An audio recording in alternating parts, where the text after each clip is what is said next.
Hello everyone, हम IS38 intangible asset का accounting standard देख रहे थे और IS38 के इस स्टैंडर्ड में specifically initial measurement of intangible asset का concept, initial measurement of intangible asset का एरिया डिस्कस कर रहे थे।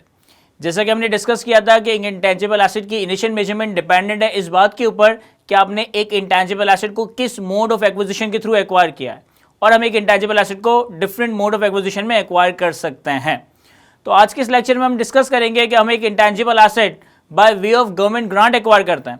अगर हम एक intangible asset by way of government grant यानी कि गवर्नमेंट की तरफ से एज अ ग्रांट हमें कोई इंटेंजिबल एसेट दिया जा रहा हो, तो इस केस में इस इंटेंजिबल को किस तरह से रिकॉग्नाइज किया जा रहा होगा। देखिए, ऐसा बिल्कुल पॉसिबल है कि जिस कंट्री में, जिस जुरिडिक्शन में आप ऑपरेट कर रहे हो, वहां की गवर्नमेंट आपको सपोर्ट करने के लिए, आपको हेल्प करने के लिए कोई intangible asset free of cost या फिर बहुत ही नॉमिनल चार्जेस के ऊपर ग्रांट कर दे। फॉर एग्जाम्पल कि गवर्नमेंट आपको कोई प्रोडक्ट, आपको कोई गुड्स मैन्युफैक्चर करने का कोई manufacturing right they they. For example government आपको कोई ट्रेड या इंपोर्ट कोटास वगैरह अलॉट कर दे। फॉर एग्जाम्पल गवर्नमेंट आपको टेलीविजन स्टेशन या टेलीकम्युनिकेशन नेटवर्क ऑपरेट करने का लाइसेंस अलॉट कर दे। फॉर एग्जाम्पल गवर्नमेंट आपको कोई एयरप्लेन या एयरपोर्ट से पर्टेनिंग लैंडिंग राइट वगैरह ग्रांट कर दे। फॉर एग्जाम्पल गवर्नमेंट आपको कोई लेक में मछली पकड़ने का फिशिंग राइट ग्रांट कर दे। फॉर एग्जाम्पल गवर्नमेंट आपको किसी ज़मीन पे मिनरल रिसोर्सेज को एक्सट्रैक्ट करने का एक्सट्रैक्शन राइट वगैरह देते हैं। तो गवर्नमेंट की तरफ से ये सारे इंटेंजिबल्स कहलाए जाएंगे। गवर्नमेंट की तरफ से ये मिलने वाले सारे rights, license, patents government grant में एक्वायर किए गए इंटेंजिबल एसेट कहलाए जाएंगे। और इनकी इनिशियल मेजरमेंट, इनकी इनिशियल कैपिटलाइजेशन किस तरह से होगी, ये हम इस आज के लेक्चर में डिस्कस कर रहे होंगे। तो बड़ा सिंपल सा रूल है कि अगर आपको intangible asset by way of government grant acquire करते हो तो इसे हम दो में से किसी एक तरीके से रिकॉग्नाइज कर सकते हैं। इसे हम दो में से किसी एक तरह से मेजर कर सकते हैं। पहला तरीका तो यह है कि हम इस इंटेंजिबल एसेट को और डेफर्ड गवर्नमेंट ग्रांट को फेयर वैल्यू पे रिकॉर्ड करें। पहला तरीका तो यह है कि अगर हमें गवर्नमेंट की तरफ से by way of government grant को इंटेंजिबल दिया जा रहा है तो मैं इस इंटेंजिबल एसेट को फेयर वैल्यू पे कैपिटलाइज करूं, यानी जो भी उस इंटेंजिबल की, उस लाइसेंस की, उस कॉपीराइट की, उस राइट की फेयर वैल्यू है, उस फेयर वैल्यू पे इस इंटेंजिबल एसेट को डेबिट करूं और दूसरी तरफ अपने पास एक डेफर्ड ग्रांट क्रेडिट कर दूं। भाई फॉर एग्जांपल एक लेक है और वहां पे मछली पकड़ने के लिए गवर्नमेंट मुझे फ्री ऑफ कॉस्ट एक फिशिंग राइट दे देती है।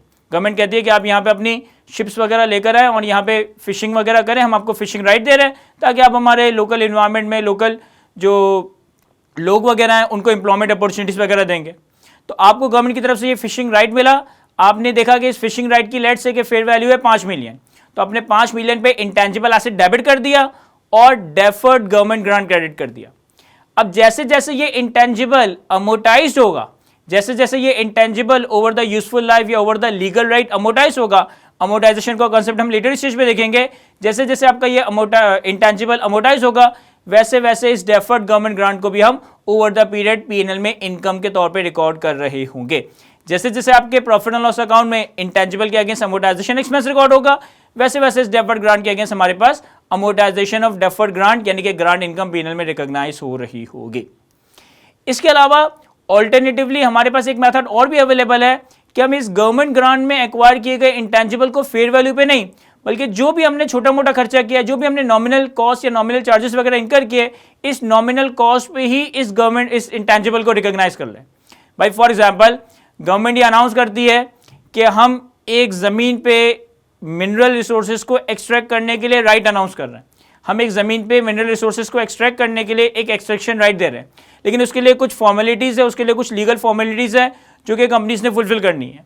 अब आप उस लीगल फॉर्मेलिटीज़ को फुलफिल करने के लिए कोई कंसल्टेंट अपॉइंट करते हो, कोई लॉयर अपॉइंट करते हो, कोई एक्सपर्ट अपॉइंट करते हो और उससे उस लीगल फॉर्मेलिटीज़ को फुलफिल करवाते हो, डॉक्यूमेंटेशन करवाओगे, ऑब्वियसली सारे लीगल प्रोसेस को फॉलो करोगे, तो इन सारी चीज़ों में भी कोई ना कोई छोटी मोटी कॉस्ट इनकर हो रही होगी और आप गवर्नमेंट की तरफ से वो राइट हासिल कर लेते हो। तो जो भी हमारी कंसल्टेशन कॉस्ट या लीगल कॉस्ट या और कोई नॉमिनल कॉस्ट वगैरह इनकर हुई है, हम इस इंटेंजिबल को उस नॉमिनल कॉस्ट पे ही रिकॉर्ड करके फिर जितना भी नॉमिनल कॉस्ट पे रिकॉर्ड किया उसे आने वाले वक्तों में अमोर्टाइज कर रहे होंगे। तो अगर एक intangible asset by way of government grant acquire किया जा रहा है तो या तो इसे फेयर वैल्यू पे रिकॉर्ड किया जाएगा या इसे नॉमिनल चार्जेस या नॉमिनल अमाउंट पे रिकॉर्ड किया जा रहा होगा। अगर तो हमने इंटेंजिबल को फेयर वैल्यू पे रिकॉर्ड किया है तो इंटेंजिबल एसेट फेयर वैल्यू से डेबिट हो जाएगा, डेफर्ड गवर्नमेंट ग्रांट क्रेडिट हो जाएगा। जैसे जैसे इंटेंजिबल अमोर्टाइज्ड होगा वैसे वैसे ये डेफर्ड ग्रांट भी अमोर्टाइज होकर गवर्नमेंट ग्रांट इनकम बन रही होगी। और अगर आप एक इंटेंजिबल एसेट को फेयर वैल्यू पे नहीं बल्कि नॉमिनल अमाउंट पे रिकॉर्ड करते हो तो फिर जो भी आपने नॉमिनल एक्सपेंडिचर या नॉमिनल कॉस्ट कैपिटलाइज की है इसे आप over the life of the intangible amortise कर रहे होंगे।